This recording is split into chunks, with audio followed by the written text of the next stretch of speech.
भजो गिरिधर गोविंद गोपाला। भजो गिरिधर गोविंद गोपाला। भजो मुरली मनोहर नंद लाला। भजो मुरली मनोहर नंद लाला। भजो गिरिधर गोविंद गोपाला। भजो गिरिधर गोविंद गोपाला। भजो मुरली मनोहर नंद लाला। भजो मुरली मनोहर नंद लाला। भजो गिरिधर गोविंद गोपाला। भजो गिरिधर गोविंद गोपाला। बोलिए वृंदावन बिहारी लाल की जय। जय जय श्री राधे। जय जय श्री राधे। सभी भक्तों से निवेदन, बहुत एकाग्रचित होकर सत्संग के प्रत्येक शब्द को पूरी एकाग्रता के साथ हृदयंगम करें।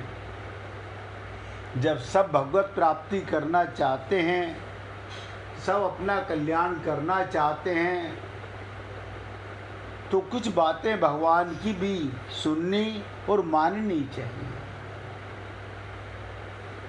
भगवान कहते हैं कर्मों के तत्व को जानने वाले। अब देखिएगा, आप और हम लोग अगर कर्मों के तत्व को समझ गए हैं, हमारा कल्याण होगा।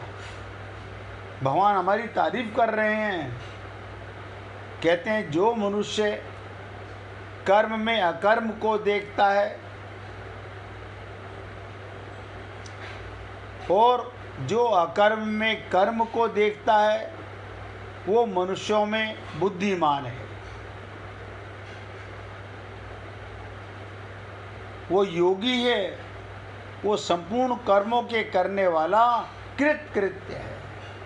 मनुष्य शरीर में है, कर्म करता है और अपने कल्याण का मार्ग सोचता है। कल भी आपसे निवेदन किया गया, कर्म में अकर्म देखने का मतलब क्या होता है। कर्म करते हुए अथवा ना करते हुए उसे निर्लिप्त रहना सबसे बड़ी विशेषता है। मनुष्य शरीर में यही एक कर्म योनि है और कर्म का फल मिलता है। निर्लिप्त रहना अर्थात अपने लिए कुछ भी प्रवृत्ति या निवृत्ति ना करना। आप सोचिए, आत्मा के लिए कुछ नहीं करना, आत्मा के लिए कुछ नहीं करना, लेकिन हम अपने को शरीर मानकर बस एक त्रुटि से, एक अज्ञानता से हम गिरते चले गए। कोई बात नहीं, अभी आप और हम लोग शरीर में तो हैं, लेकिन भगवान की कृपा से हमें ज्ञान हो गया, हम शरीर नहीं शरीरी हैं। हम जड़ नहीं, हम चेतन हैं। हम मरने वाले नहीं, हम अजन्मा अमर अविनाशी हैं। अब भी अगर हम ये दुख मनाएं, इसका मतलब अभी हम अपने को सुनते तो हैं, मानते नहीं हैं। जब तक जीव ये महसूस करता है मैं कर्म मैं ये काम मैंने किया, इस कर्म का अमुक फल मुझे मिले, ऐसा भाव रखकर कर्म करने से मनुष्य कर्मों से बंध जाता है और उस फल की प्राप्ति के लिए आपको और हमको बार बार संसार में आना पड़ता है। भगवान तो कहते ना, जैसे कर्म करेगा वैसे फल देगा भगवान। यानी हमारे कर्म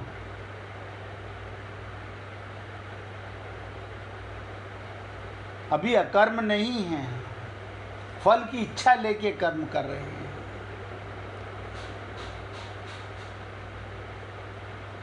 प्रत्येक कर्म का आरंभ होता है, अंत होता है, इसलिए उसका फल भी आरंभ और अंत होने वाला है। परंतु जीव स्वयं नित्य निरंतर रहता है, आपका अंत कभी नहीं होगा। कर्म की शुरुआत होगी, कर्म का एंड होगा, फल का आरंभ होगा, फल का अंत होगा, और आप नित्य निरंतर रहने वाले हैं। इस प्रकार यद्यपि जीव स्वयं परिवर्तनशील कर्म और उसके फल से सर्वदा संबंध रहित रहे, यानी आप बदलने वाले नहीं हैं, आप मिटने वाले नहीं हैं,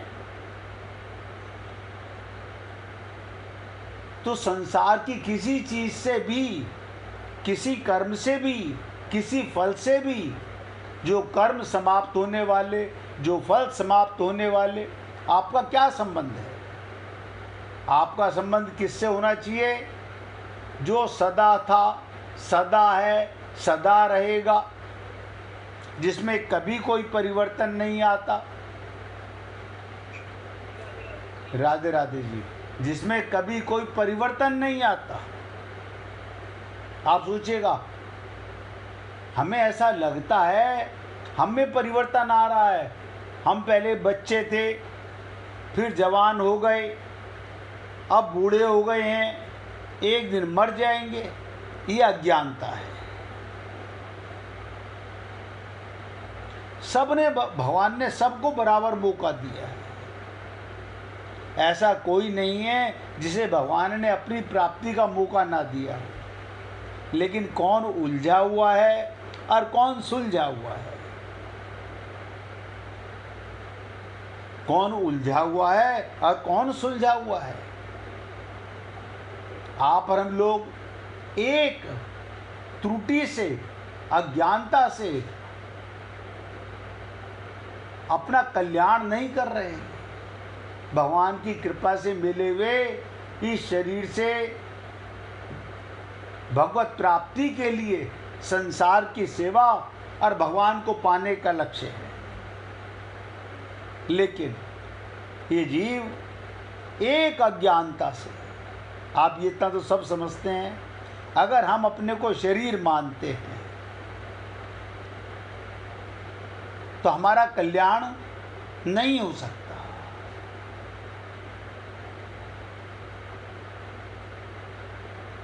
शरीर में रहना पाप नहीं, परिवार में रहना पाप नहीं, समाज में रहना पाप नहीं, संसार में रहना पाप नहीं। एक अज्ञानता से नासूर पैदा हो गए। रोज ही चर्चा आप सुनते हो, और ये बार बार क्यों करता हूं? सुन के हम भूल जाते हैं। फिर वही ममता, फिर वही मोह, फिर वही आसक्ति, फिर अपनापन, ये मेरा, ये मेरा। कमाल है। कल हमें एक भक्ता बोल रही थी, हम सुबह 4 बजे उठ के मकान बनवाते थे। मैंने कहा धन्य हो प्रभु, इतना सत्संग सुनने के बाद भी अभी मन का मैल नहीं धुला।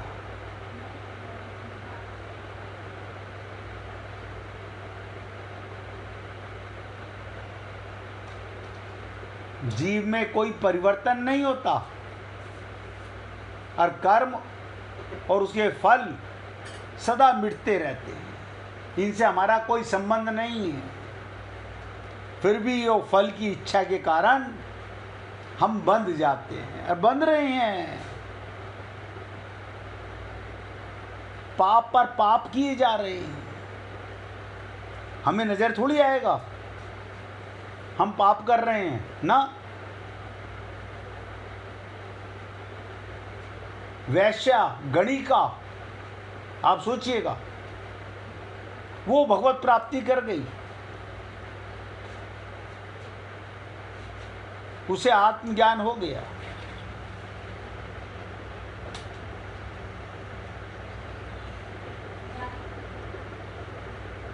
फल की इच्छा ही बांधने वाली है, और भगवत प्राप्ति, भगवान को पाने का कोई फल नहीं है, वो तो मिला हुआ है। किसी की ताकत है आपसे भगवान को जुदा कर दे? किसी की ताकत नहीं आपको भगवान से जुदा कर दे। मैं तो आपसे यहाँ तक निवेदन करता हूँ, भगवान की भी ताकत नहीं, वो सर्व समर्थ हैं, यहाँ समर्थ नहीं है, हमें छोड़ नहीं सकते। अब निचोड़ सुनिएगा, कली की बात बता रहा हूँ अभी तो। फल की इच्छा ना रखने से नया राग उत्पन्न नहीं होता, और दूसरों के हित के लिए कर्म करने से पुराना राग तो नष्ट होता ही है। इस प्रकार राग रूपी बंधन ना रहने से साधक सर्वदा वीतराग हो जाता है। वीतराग क्या मतलब? कि कबीरा खड़ा बाजार में राखे सबकी खैर, ना काहूँ सो दोस्ती ना काहूँ सो बैर। और हम लोग अपने को चमड़ा मान के, मिट्टी का खिलौना मान के इसके संबंध बनाने में लगे हुए हैं।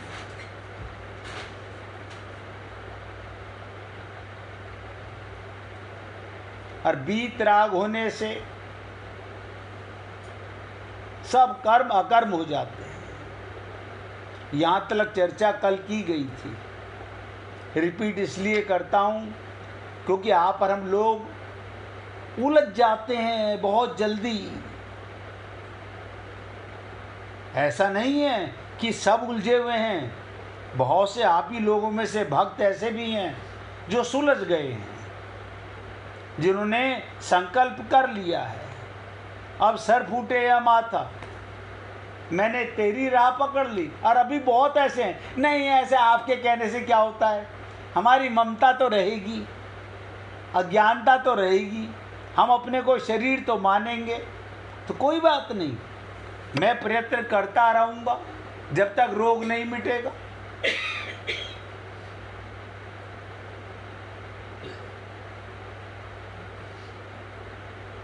किसी ने मुझसे पूछा, आप रोज रोज ये बातें करते हो? मैंने कहा, मैंने एक बात सुनी थी, रसरी आवत जात ते सील पर पड़त निशान।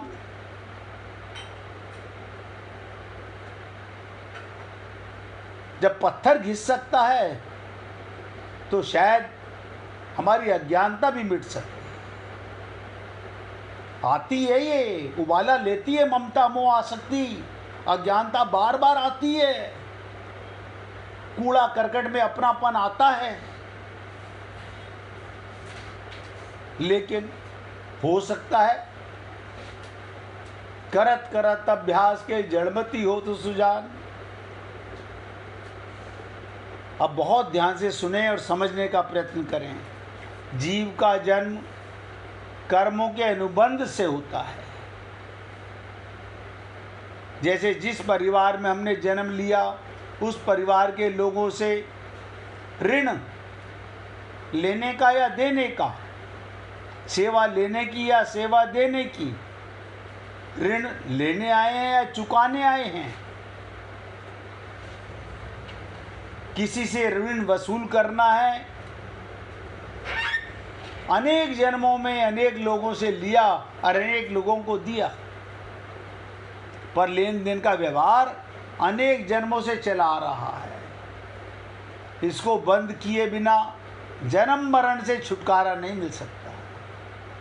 अब लोग पूछते हैं इसको बंद कैसे करें?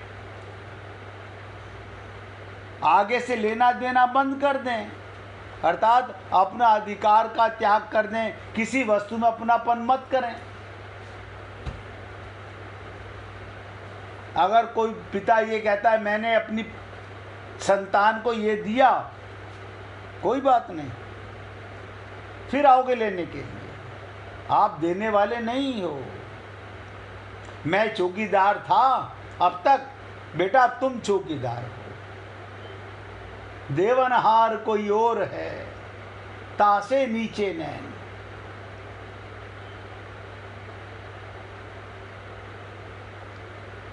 इसको बंद किया बिना जन्म मरण से छुटकारा नहीं मिलेगा। बार बार आएंगे, बार बार जाएंगे।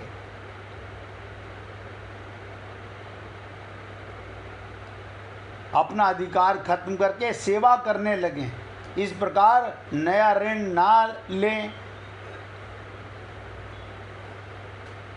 और पुराना ऋण दूसरों के लिए कर्म करके चुका दें, तो लेने देने का व्यवहार समाप्त हो जाएगा, अर्थात जन्म मरण रूपी आगमन बंद हो गया। वरना पुनरपि जननम पुनरपि मरणम। नहीं, हमने तो गीता सुनी थी, भागवत, अरे बाबा अनंत जन्म हो गए सुनते सुनते। अभी तक ये पापी मन का फेरा नहीं फिरा है।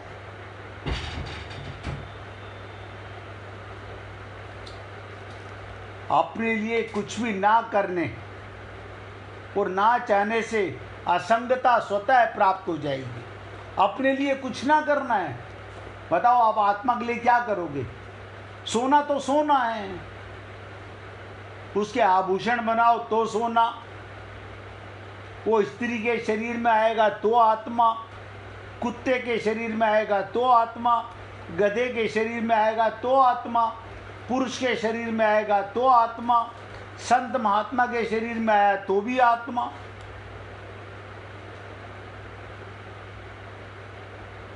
असंगता,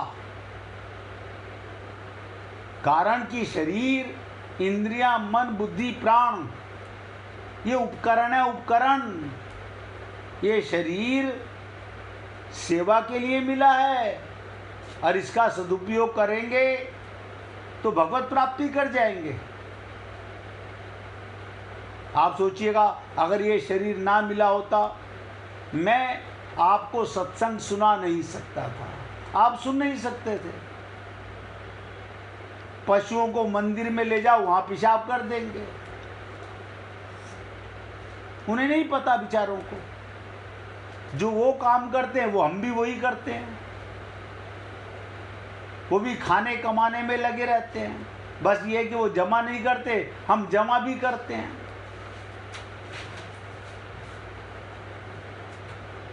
इसलिए उपकरण कर्म करने में उपयोगी सामग्री संसार के हैं और संसार की सेवा में लगाने के लिए मिले हैं। ये शरीर क्यों मिला है? संसार की सेवा के लिए।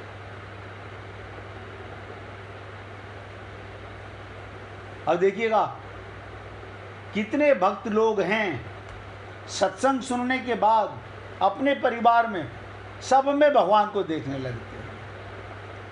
जब अपनों में भगवान दिखेगा तो सब में भगवान दिखने लगेगा। फिर अपने मन में किसी के प्रति दुर्भावना आई, इसने बुरा किया, तुरंत अपने आप को समझाते हैं, फिर तूने गलती की, फिर तेरे से पाप हो गया। तुम्हारा फर्ज बनता है सेवा करना, दूसरे में कमियां देखना नहीं। केवल संसार के लिए कर्मों से प्रभाव संसार की ओर चला जाता है और साधक स्वयं असंग निर्लिप्त रह जाता है। यही कर्म में अकर्म देखना है। और यही निवेदन करता हूँ, किसी भक्त को समझ नहीं आता तो कल पर मत टालिएगा। कल का मुझे नहीं पता मैं रहूं कि ना रहूं, कल का आपको नहीं पता, लेकिन आज में अगर अज्ञानता मिट गई, शरीर से अपनापन मिटा लो, संसार से अपने आप मिट जाएगा। ध्यान दो, शरीर से अपना मन मिटा दो।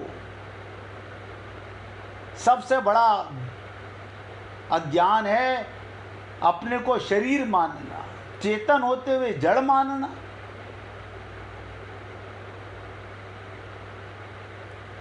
जब तक प्रकृति के साथ संबंध है, अब और दोबारा खुलासा कर रहा हूँ, जब तक माया के साथ संबंध है, जब तक आपका शरीर के साथ संबंध है, तब तक कर्म करना अथवा ना करना दोनों ही कर्म हैं। मैं काम नहीं करता कुछ भी तो मेरा कर्म नोट नहीं करेंगे भगवान, ना ना। तुम्हारा प्रकृति के साथ संबंध है, शरीर के साथ संबंध है, तो आपका कर्म ही हो रहा है। संबंध तो है ना, इस शरीर को, मिट्टी को अपना माना हुआ तो है ना। इसलिए कर्म करने अथवा ना करने में, दोनों अवस्थाओं में कर्म योगी को निर्लिप्त रहना चाहिए। कर्म करें तो भी मैं शरीर नहीं हूँ, कर्म नहीं करें तो भी मैं शरीर नहीं हूँ। हम तो मिट्टी के समान को, मेरा मकान, ये मेरी दुकान। एक शरीर के कारण मैं आपको कहाँ कहाँ से हटाकर उस जड़ पे ले आया जहाँ से सारे ये कैक्टस के पौधे लगे हैं। ये सब में अज्ञानता चली गई ना, ये मेरा, ये मेरा, ये मेरा। भगवान अंदर बैठे मुस्कुरा रहे हैं, देखो इस निकम्मे को मैं नजर नहीं आ रहा। सीतारामाचार्य जी कैसे इस देह में हरि मिलाते हैं, हमें संसार से मिलने की फुर्सत नहीं है। हमें संसार में भटकने से अभी तक फुर्सत नहीं मिली है।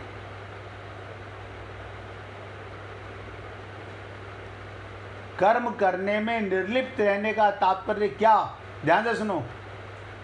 कर्म करने में, कर्म करो और निर्लिप्त रहो, ये बड़ी विचित्र चीज है।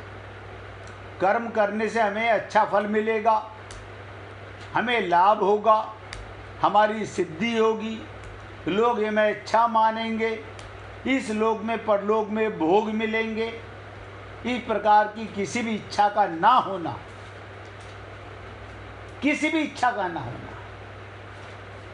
ऐसे ही कर्म करने में निर्लिप्त रहने का तात्पर्य है, कर्मों का त्याग करने से हमें किसी से मान नहीं चाहिए, हमें आदर नहीं चाहिए, हमें भोग नहीं चाहिए, शरीर का आराम आदि मिलेंगे।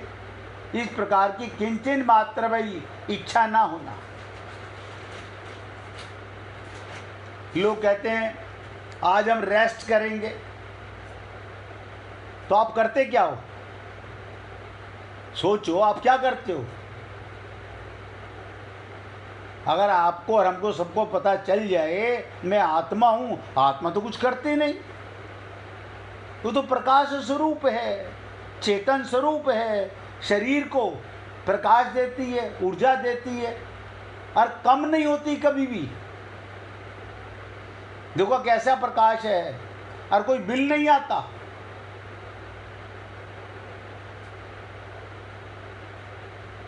सदा ज्यों की त्यों रहती है।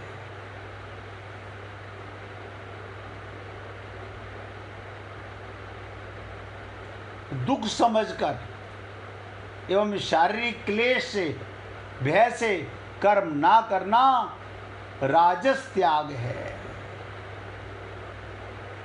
दुख समझकर, शारीरिक क्लेश के भय से कर्म ना करना राजस त्याग है। और मोह, आलस्य, प्रमाद के कारण कर्म ना करना तामस का त्याग है। ये दोनों ही त्याग सर्वदा त्याज्य हैं। इसके सिवाय कर्म ना करना यदि अपनी विलक्षण स्थिति के लिए है समाधि का सुख भोगने के लिए है, जीवन मुक्ति का आनंद लेने के लिए है, तो इस त्याग से भी प्रकृति का संबंध विच्छेद हो जाएगा। मैं कर्म करता हूँ, किसी चीज़ में अपनापन नहीं करता। ऐसे कैसे हो सकता है मैं अपने परिवार का काम कर रहा हूँ और अपनापन ना करूँ? यही तो विशेषता है। यही भगवान क्यों निर्लिप्त हैं और हम क्यों लिप्त हैं? भगवान शरीर में आए, परिवार में आए, सबके साथ रहे, सबके बीच रहे,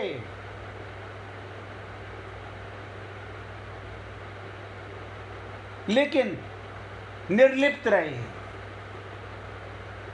गांधारी शराब दे रही है, जैसे मेरे वंश को तूने समाप्त कर दिया, ऐसे तेरा वंश भी समाप्त हो जाए। भगवान बोले मैया मेरा कोई अपना है ही नहीं, जिसको तू शराब दे रही है वो तो शरीर है, मरेंगे,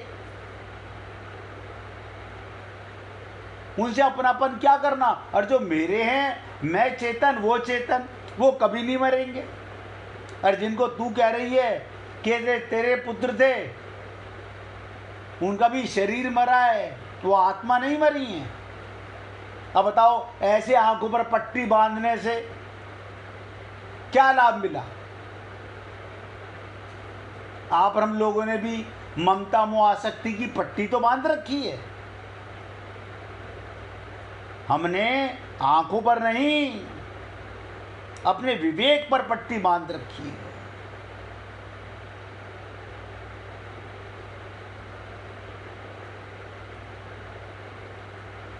कर्म ना करना यदि अपनी विलक्षणता स्थिति के लिए है, समाधि का सुख भोगने के लिए है, जीवन मुक्ति का आनंद लेने के लिए है, तो इस त्याग से भी प्रकृति का संबंध विच्छेद नहीं होता। ऐसा कोई कार्य मत करो, क्योंकि आपको परमात्मा मिला हुआ है। जब तक कर्म ना करने से संबंध है, तब तक प्रकृति से संबंध बना रहता है। मैं कर्म नहीं करूंगा,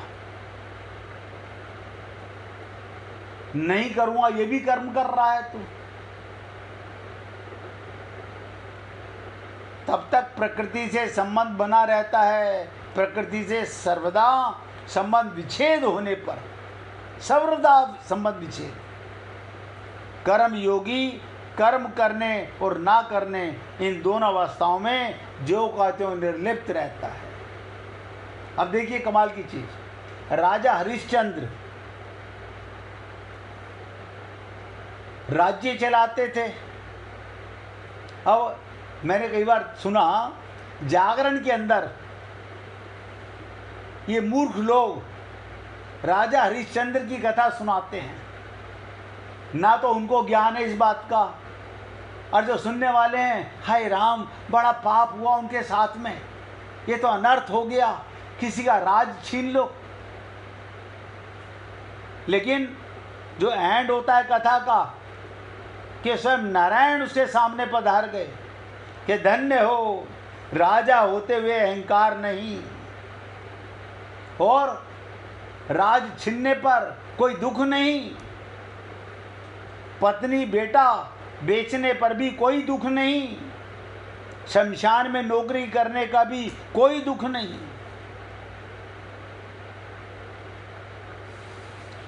जब राजा हरिश्चंद्र को भगवान ने कहा आप सब मेरे साथ, अब आप मेरे साथ मेरे लोक में चलो, बोले नहीं प्रभु, जिनकी सेवा करने का मुझे मौका मिला है वो भी सब अधिकारी हैं। आप सोचिएगा, ये परीक्षा आपकी और हमारी रोज हो रही है जिंदगी में। पता नहीं भगवान ने मेरी किस्मत में क्या लिख दिया, मेरे को ये दुख देना था, तो राजा हरिश्चंद्र से बड़ा दुख है क्या? आप राजा हरिश्चंद्र जैसे राजा हो क्या? सोच के देखो। और सुन के जागरण में बड़े खुश होते हैं और कई दिन तक ये पाप मन में घुसाए रखते हैं। राजा हरिश्चंद्र के साथ बहुत बुरा हुआ, मतलब जिसके सामने नारायण प्रकट हो गए उसके साथ बुरा हुआ। क्या करे इंसान, बुद्धि से सुनता है।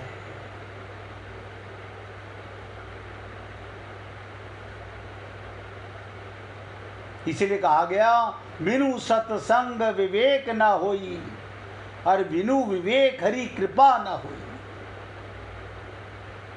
और विवेक मैं आपको दे नहीं रहा हूं, आपके पास है दबा हुआ। उसके ऊपर, विवेक के ऊपर ममता मोह आसक्ति की दीवार पड़ी हुई है, अज्ञानता की दीवार पड़ी हुई है। आत्मज्ञान विवेक है, शरीर का ज्ञान अज्ञान है। विवेक को ढकने वाली मन बुद्धि नहीं। हमें श्लोक याद हैं, हमारे को प्रार्थना याद है, हमें हनुमान चालीसा याद है, खाक याद है, अपना पता नहीं।